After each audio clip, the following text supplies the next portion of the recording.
Modì è un'azienda nata a fine 2012 che fa accessori moda.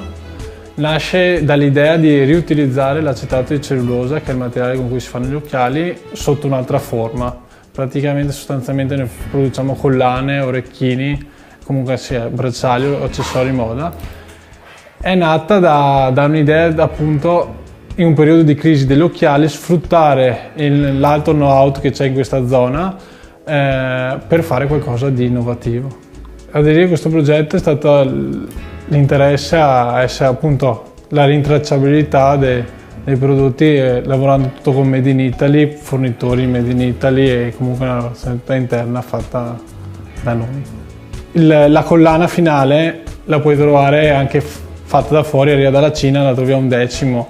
Io voglio dargli un valore aggiunto, il fatto di dire è lavorata in Italia al 100%, fornitori italiani, produzione tutta italiana, quindi gli dà un valore aggiunto al prodotto finale. Sarà certificato che la qualità è dall'inizio, dalla materia prima alla spedizione finale, passando per il design, la produzione e tutto, certificata Made in Italy.